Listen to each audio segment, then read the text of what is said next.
Welcome to NM Sarena.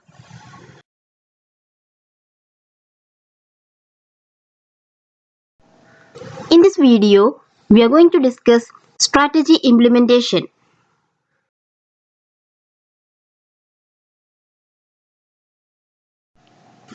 The strategy implementation is the process by which the strategies are put to action. The implementation of a strategy must be considered as important as strategy formulation. The major task of implementing a strategy is to create a fit between the company's goals and its other activities. So generally, there are two types of fits. The first one is the fit between the strategy and the functional policies, and the second is the fit between the strategy and the organization structure, processes, as well as the systems.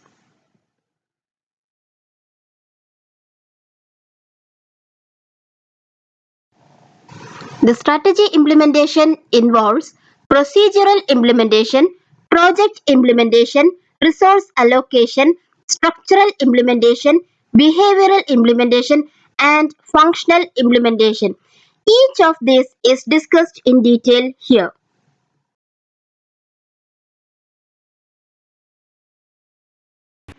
Procedural implementation involves completing all those procedural formalities that have been prescribed by the government, both the central government as well as the state government.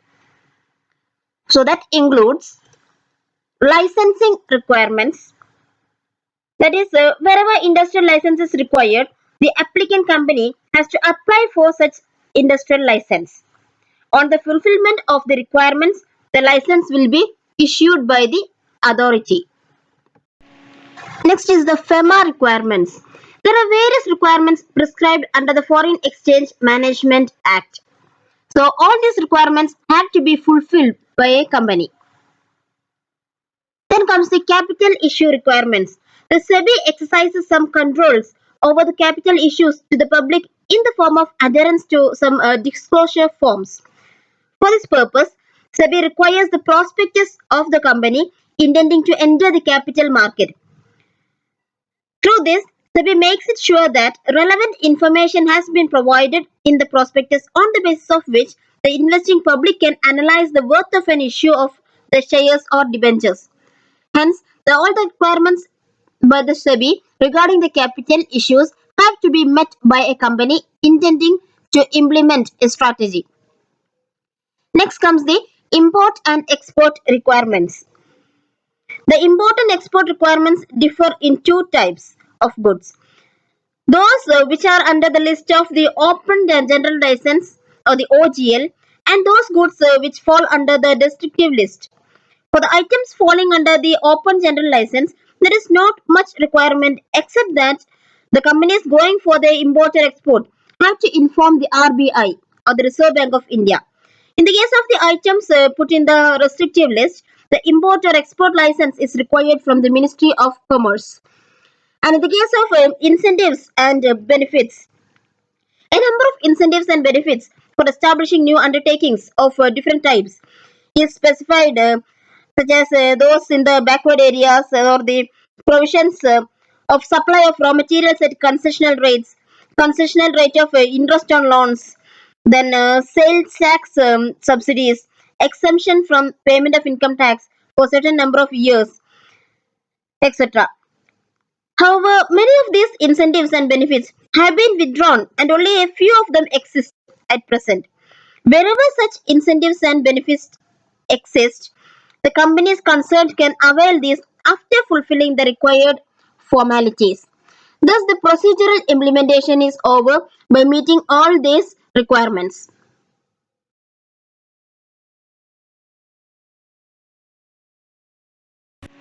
Now, apart from the procedural implementation, the strategy implementation also involves project implementation.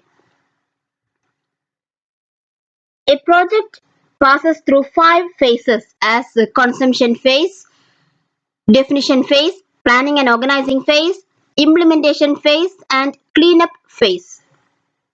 The conception phase is the phase where the concept is formed. When an organization wants to undertake a new project, first of all, the ideas are generated about which the project to undertake. With regard to the strategic intent of the company, the strength and weakness of the company, environmental analysis, all are done for the purpose of this. And in this stage, a number of competing projects emerge, which are arranged in priority basis on the basis of some initial criteria discussed or decided. Then comes the definition phase. That is when the concept formation is over, various projects are arranged in priority, and in this phase, two types of activities are undertaken. That is the activities related to evaluation of the conceived project in terms of marketing, technical, financial, and how the various stakeholders, particularly those who have a direct financial stake in the new project, would react about this. And after that, the second activity is a detailed feasibility report is prepared about the project which is likely to be considered for the final choice. And here in this step, the final project is chosen for implementation. After that comes the planning and organizing phase. And it includes getting necessary clearances from the various authorities, as we have already discussed in the procedural implementation. Then creation of some project team, arrangement of funds, infrastructure and other facilities. Then drawing of schedules and procedures for the successful project implementation all comes in this phase. Then comes the next phase, that is the implementation phase. Actually, this is the actual phase of project implementation. In this phase, various activities like acquisition of land, construction of factory and other premises, procurement of plant and machinery, installation of these plant and machinery procured, etc. are undertaken. When all the construction and erection work is over, testing and trial are also undertaken in this phase. And the last phase is the cleanup phase. And in this phase, those persons or the team working in this project implementation are removed for further assignments, and the project is handed over to those who run it. So with this, the project implementation phase is over.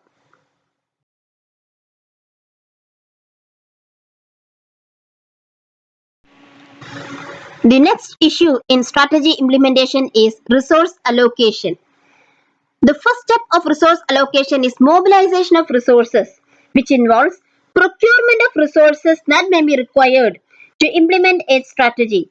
And depending upon the nature of strategy, the type and volume of resources will differ. And the resources may be either owned or leased, or it can also be rented. After the resource mobilization, the resource allocation activity is undertaken. And this involves allocation of different resources, financial or human resources, among the various organizational units and subunits. And budgeting is the important means through which the resources are allocated to the various units. The traditional budgeting where the past experience is used as the basis for the resource allocation is not useful for resource allocation in the strategic implementation case, because the conditions, both the external and the internal conditions, they have changed, making the past practices meaningless. Therefore, when a budgeting is used as a tool for resource allocation, it has to be oriented to the objectives of the organization and the way each unit of the organization will contribute to the achievement of these objectives. Now, the budgeting consists of four types as capital budgeting, performance budgeting, zero-based budgeting, and strategic budgeting. The capital budgeting here is the planning of the deployment of financial resources of an organization for the purpose of maximizing the long-term profitability of the organization. That is, budgeting for the purpose of capital requirements or long-term finance requirement is included in capital budgeting. Various techniques like average rate of return, payback period method, internal rate of return, and the net present value are all used to determine where a rupee will earn a maximum profit. And then comes the performance budgeting. It emphasizes the non-financial measurement of performance, which can be related to the financial measurement. That is, what all performances are required for attaining a particular result. That is what is done in the case of performance budgeting. These measurements are useful for evaluating the past performance and for planning future activities. And the zero-based budgeting, it is based on a system where each function, irrespective of the fact whether it is old or new, it must be justified in its entirety each time a new budget is formulated. That is, at all times, a particular plan is implemented as a new one. The past experiences regarding that is not at all considered. It is beginning from a scratch. That is, from zero base. Each manager has to state why he should spend money for that purpose. And this zero-based budgeting has got a number of benefits over the traditional budgeting. Like it involves effective allocation of resources and helps in improvement in the productivity and cost effectiveness and to control cost. It also helps in elimination of unnecessary activities and also to have a better focus on the organizational objectives and also to save the time of top management. But if it is not followed properly, some problems may occur, like extra paperwork and difficulty in identifying the decision packages and the tendency to establish the minimum level of efforts, etc. Anyway, normally saying the zero based budget, it is a method which is an improvement over the traditional budgeting. And then comes the strategic budgeting. It is a comparatively a newer concept as a tool of resource allocation among the other tools.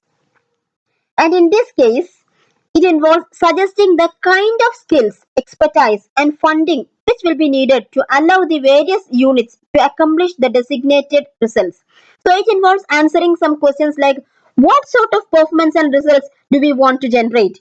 And what key activities, organizational units, tasks, and jobs need to be set up and organized to produce these results. The answering of these questions is involved in the strategic budgeting.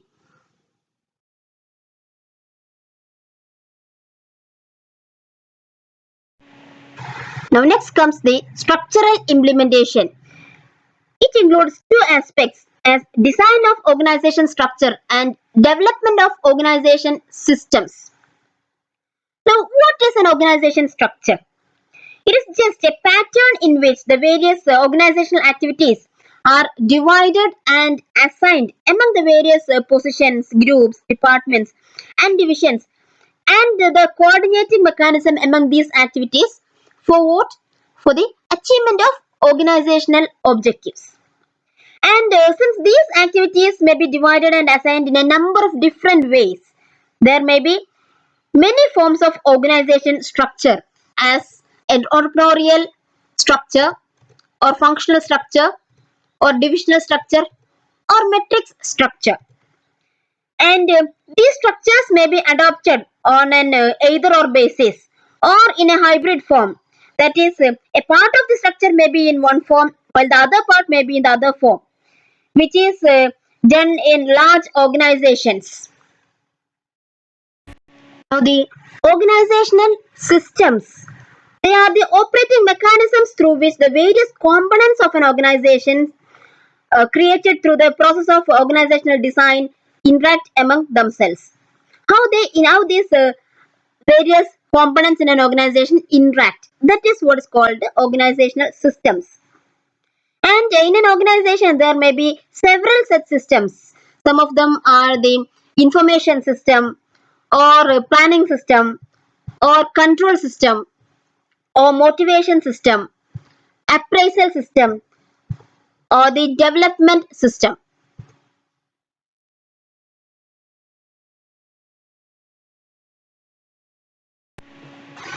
Next is the behavioral implementation. It deals with those aspects of strategy implementation that have impact on the people in an organization. So human beings are the important part or the component of an implementation of a strategy. So the behavior of the members or the human beings need to be directed in a specified way. Otherwise, it may lead to inefficiency in the organization and consequent failure of the strategy. Hence, the behavioral implementation is very important in the strategy implementation. And it includes leadership, organization culture, values, ideologies and ethics, social responsibility, corporate governance, and organizational politics. All these things are related to the human beings in an organization.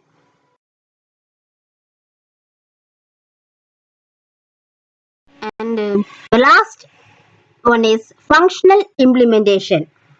It deals with formulating various functional strategies. Based on these strategies, certain functional policies and plans are developed. When these functional policies and plans are put into action, they brings the results.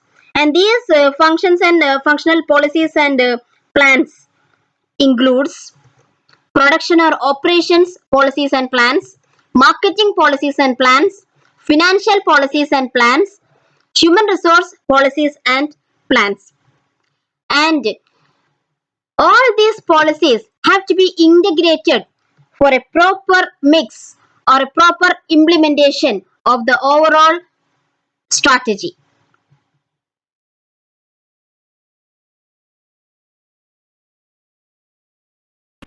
Now, this is the end of this video.